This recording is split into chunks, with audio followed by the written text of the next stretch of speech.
Welcome to the Tao of Our Understanding Recovery Podcast. In this podcast, we discuss mystical works of literature and how they relate to recovery. We hope you enjoy today's podcast episode.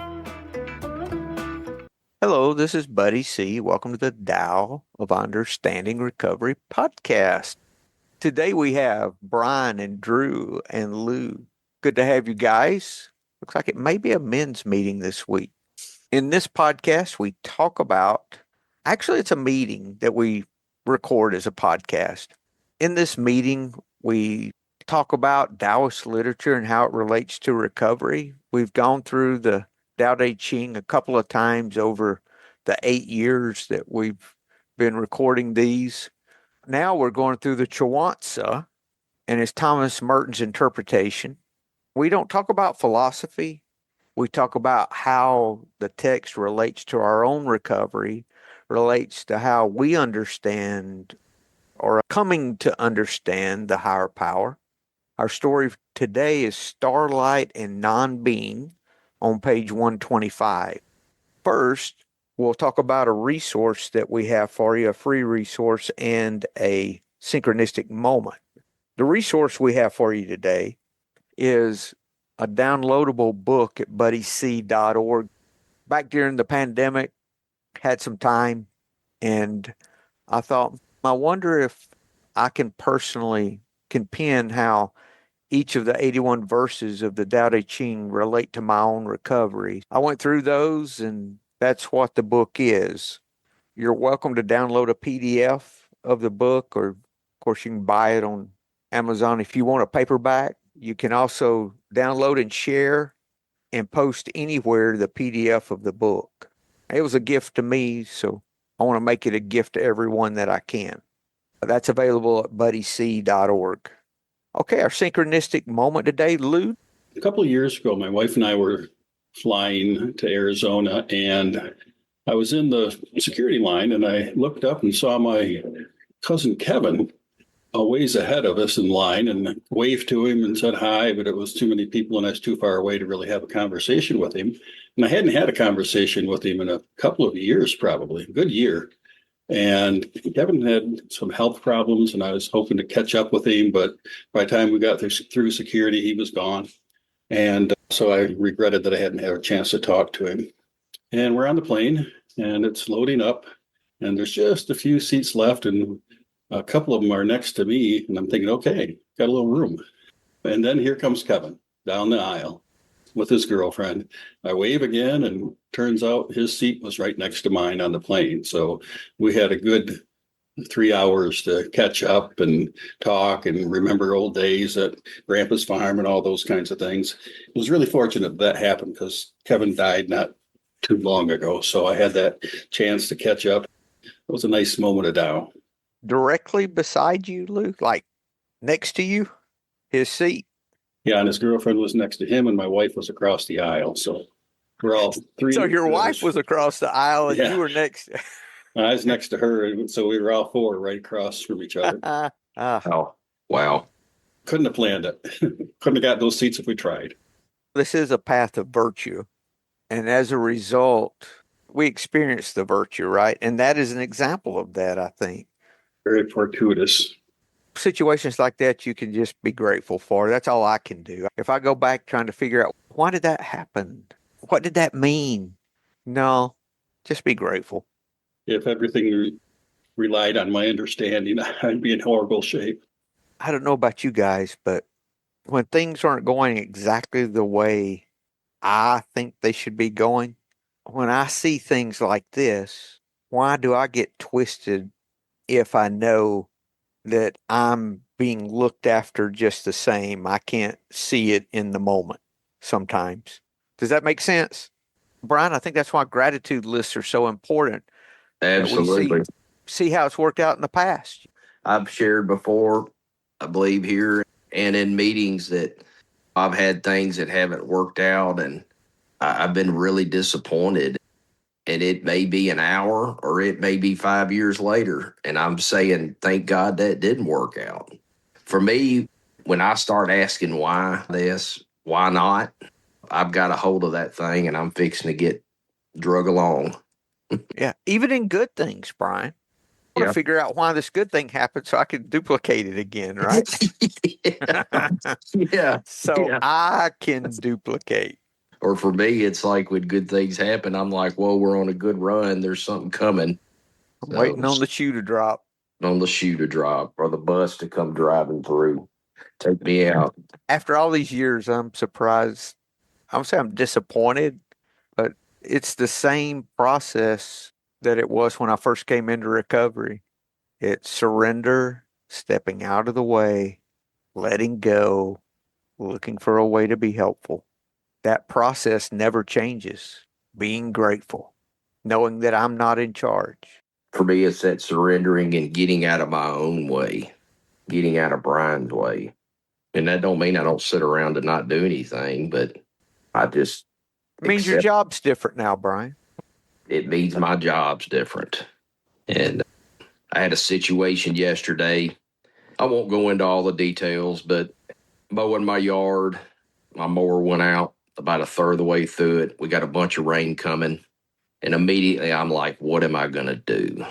So I call a neighbor and who has a lawn service, and he was kind of like, I could probably get to it. I was way in my head, and I finally just said, pause when agitated and doubtful. And I thought, I'm really freaking doubtful right now. So I'm just going to let go of all this. And last night, yesterday, even late afternoon, it's all taken care of. It's all worked out, every bit of it, because I just let go of it. Now, granted, my mower's still busted, but I've got a plan. I've got options. I've got margin. I've got my sanity. Question probably would have worked out regardless, but you were able to step back and not be as twisted as you may have been in the past. Oh, definitely. Definitely.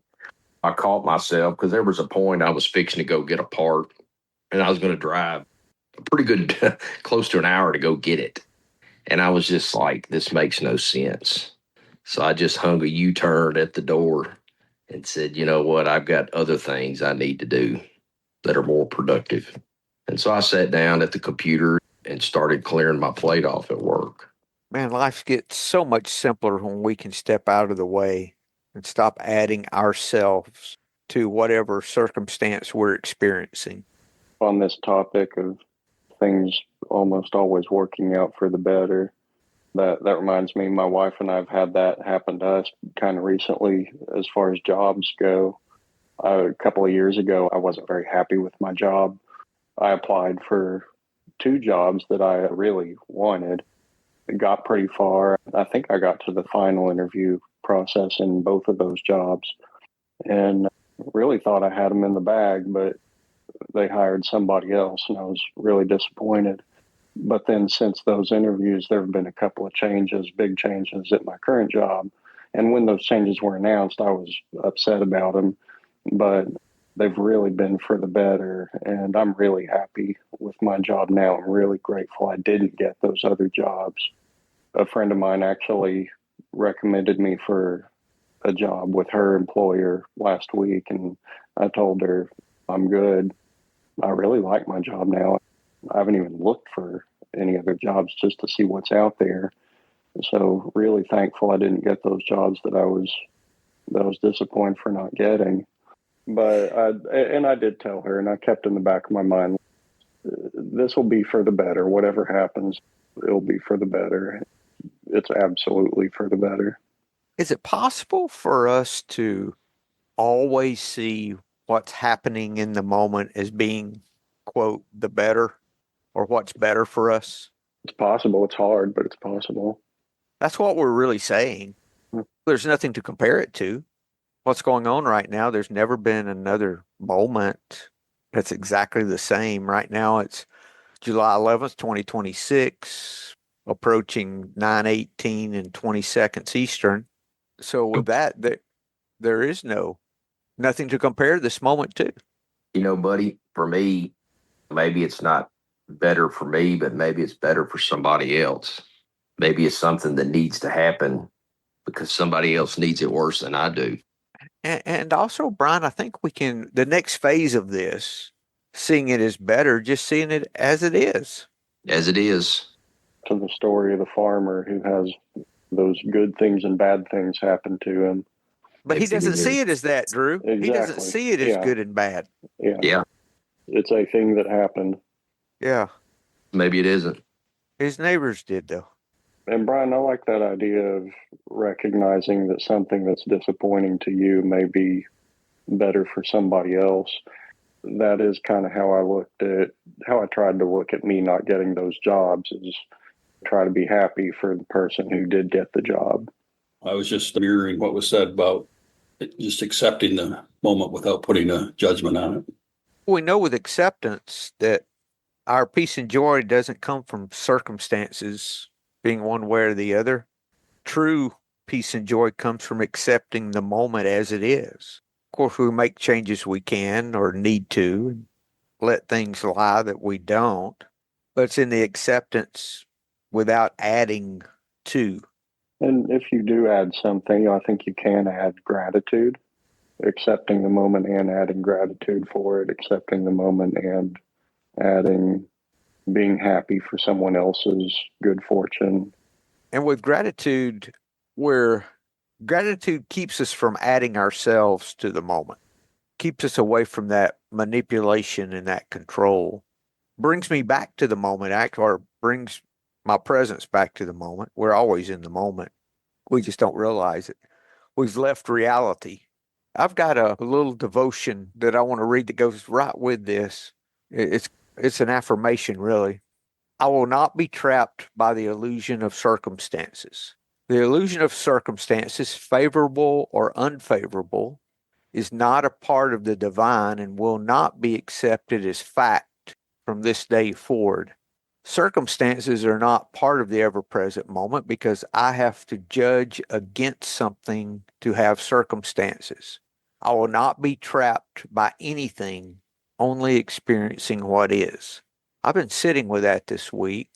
What we're talking about are circumstances that we add to whatever's happening, because those circumstances are only in my thinking. They're not real. I'm not seeing them as they are. Granted, there may be outcomes, but I don't know what the outcome's going to be. And the circumstances I play out in my head, for me, that's just a level of control I can let go of. There's just what is. Does that resonate with y'all? Yeah, and I think in Tao Te Ching, the equivalent would probably be preferences. Yes. I know that's mentioned several times in that same vein. Thank you, Drew. Let's get to our story today. Good conversation. I'm curious to whether our story is going to be talking about the same thing we just discussed. You going to read for us, Brian? Starlight and non-being. Starlight asked non-being, Master, are you or are you not? Since he received no answer, whatever, Starlight set himself to watch for non-being. He waited to see if non-being would put in an appearance. He kept his gaze fixed on the deep void, hoping to catch a glimpse of non-being. All day he looked, and he saw nothing. He listened, but heard nothing. He reached out to grasp and grasped nothing. Then Starlight exclaimed at last, This is it. This is the furthest yet. Who can reach it? I can comprehend the absence of being, but who can comprehend the absence of nothing? If now, on top of all this, non-being is, who can comprehend it? Thank you, Brian. So we have Starlight as the student, non-being as the teacher. Does anyone have a good definition of non-being? I don't. I think it's really complicated because the only way I can think of it is in contrast to being, but I can't say that it's the opposite of being. It's nothing. So it's really hard, I think, to comprehend, at least for me, what that is like. I only know what I see and what I hear and what I've experienced. And if I haven't had any of those experiences, I haven't seen any of those things, I haven't thought of any of those thoughts, then what is it? It reminds me of non-action. Non-action isn't being absolutely still and not doing anything. Being still and not doing anything is an action. I wonder if the non-being could be referring to like prayer, like the asking part. Sometimes, or 99% of the time when I pray, I'm expecting a lightning bolt. Non-being didn't have any answer. If there is non-being, it didn't answer. Yes, in some ways, it's the corollary in Christianity is asking about God. The story goes, God said, I am what I am. And I guess non-being is what non-being is. I'm getting a headache. We're using being to try to define non-being, aren't we? I fed the book into my chat just to see if chat can give us a being answer to non-being. On page 125, which is our story, non-being does not simply mean nothing exists. It means what is before or beyond anything that can be identified as a separate thing without form, appearance, sound, location, or definition. Starlight tries to determine whether non-being is or is not, but he cannot see, hear, nor grasp it. That failure becomes the answer. Non-being cannot be turned into an object of knowledge. The moment we say there it is, we have made it into being, a definable something. The final paradox, if non-being is, who can comprehend it, means that even calling it non-being gives it a kind of existence.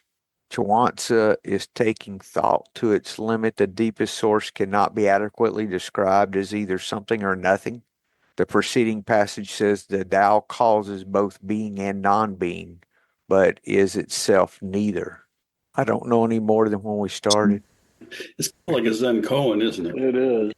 What did your face look like before you were born? Or what was your nature before you were born? Where were you before you were born? Starlight treated it like that. It didn't have any, it was just an aha moment that wasn't maybe so much cognitive as it was experiential.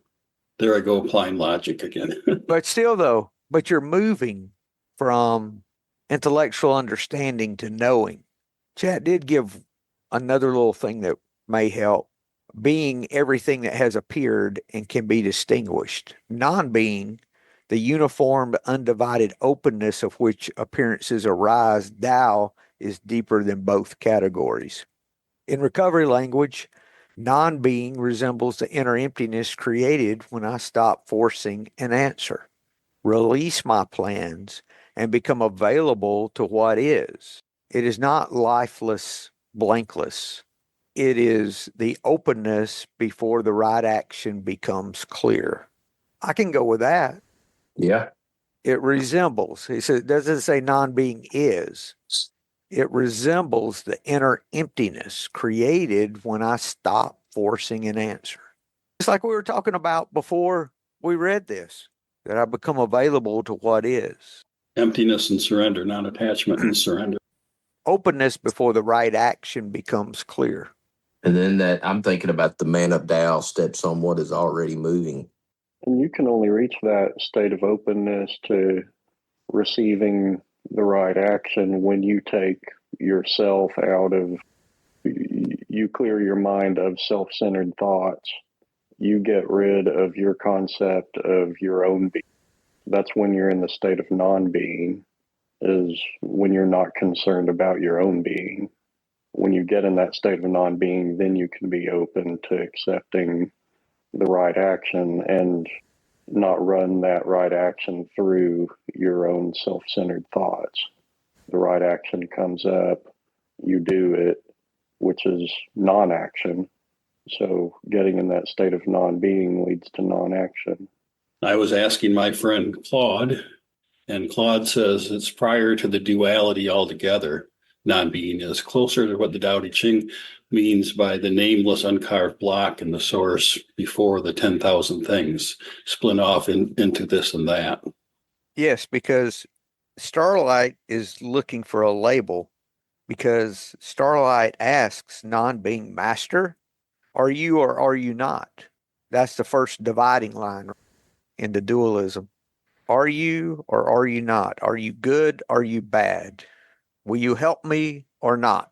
So Starlight took upon himself to look for non-being, and he looked all day into the deep void, hoping to catch a glimpse of non-being. He was looking for a way to understand non-being all day long. He was patient. Starlight kept looking. If you look at the word starlight and non-being, stars are just suns. It's a sun that's out there that we're seeing. That's the light the stars putting off. So stars are bright, the light's bright. It goes, who knows how many trillions of miles the starlight is going. So starlight is something seen by, something that produces. It says he listened and heard nothing. He reached out to grasp it and grasped nothing. And Starlight exclaimed, "This is it. This is the farthest yet. Who can reach it?" Doesn't say he actually caught it, right? He says farthest yet. It says he can comprehend the absence of being, but who can comprehend the absence of nothing? It's as if now, on top of all this, non-being is. Who can comprehend it?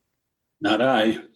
Really about, I think, letting go of the need to comprehend.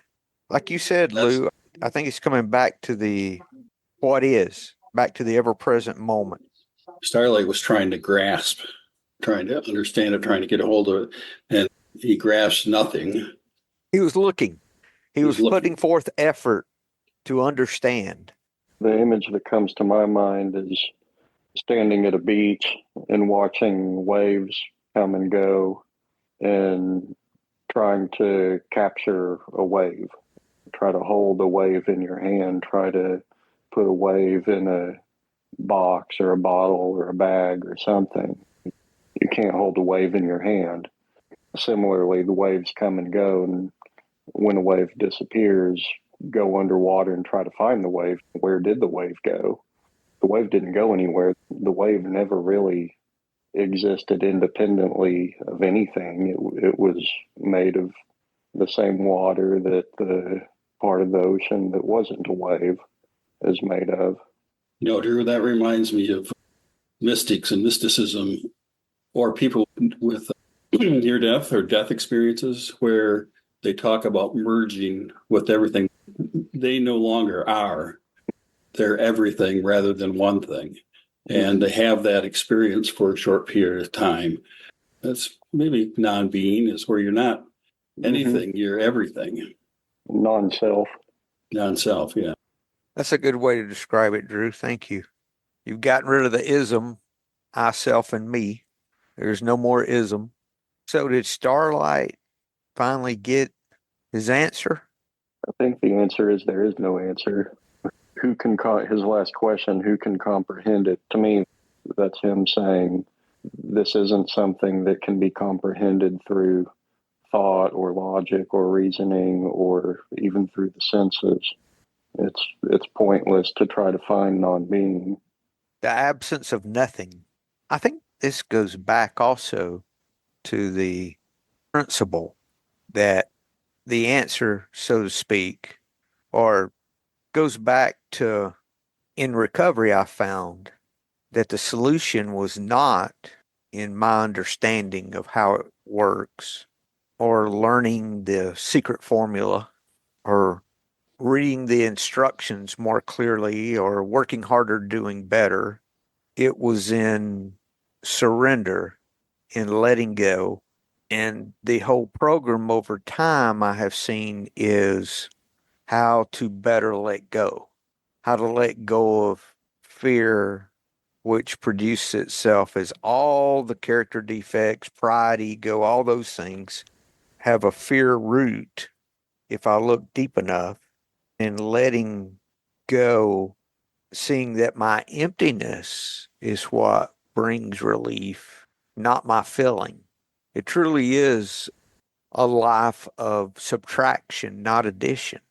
And it's not about comprehending. Buddy, I'm hearing surrendering that self-will. And Starlight concludes on the top of all of this, non-being is, surrender is, emptiness is. It's not about understanding. It's not about grasping.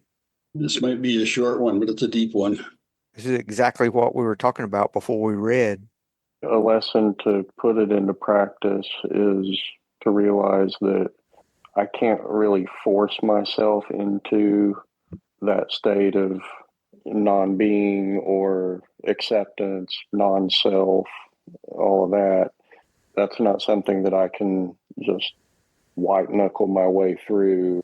I've got to let go. It's not about being more. I can't be more in the moment. I can't be more present. I just have to let go of trying. And once I let go of trying, then I'm actually there.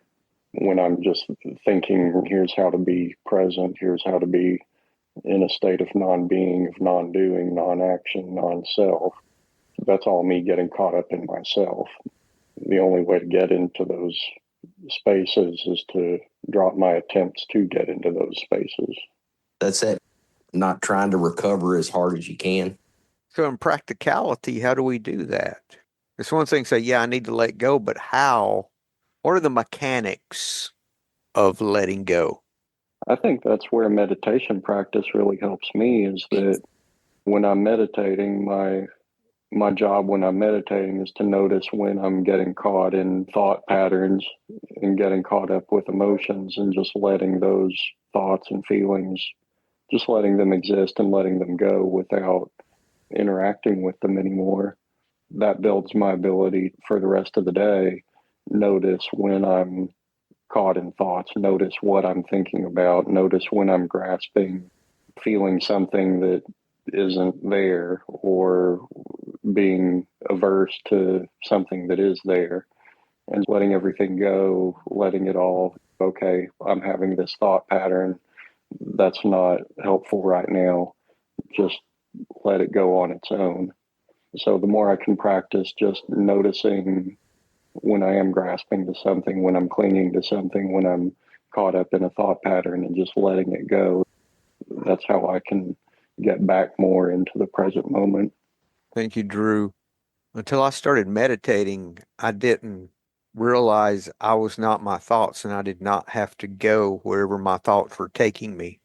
I could just ignore those. Lou? I was just thinking back to the Tao Te Ching in verse 1. Second stanza says, Tao is both nameless, named and nameless. As nameless, it is the origin of all things. As named, it is the mother of all things. And it goes on to say that Tao and this world seem different, but in truth, they are one and the same. The only difference is what we call them. And maybe that's the case with being and non-being, the named and the nameless. It seems like medicine does get us a little closer to the understanding of the unnamed. I don't like things that are unnamed. I want to identify and understand, right? Probably appropriate that we did not have as much to say about non-being. That's probably a good thing. The more you talk about it, the less you understand it. That's it. Yeah, there's not really anything to say. Not after we've talked for 40 minutes at least. All right, guys, if there's nothing else, y'all have a great week and hope to see you next week. Thank you. Hello, this is Buddy C. I wanted to make you aware of several recovery-related resources that I've posted in the episode description. These resources include a list of recovery podcasts, a free sober meditation app, daily recovery email, shared Google recovery calendars. Hope you put some of these resources to use and have a great week. Thank you for listening to the Tao of Our Understanding Recovery Podcast. If you enjoyed this episode, please share it with your friends in recovery.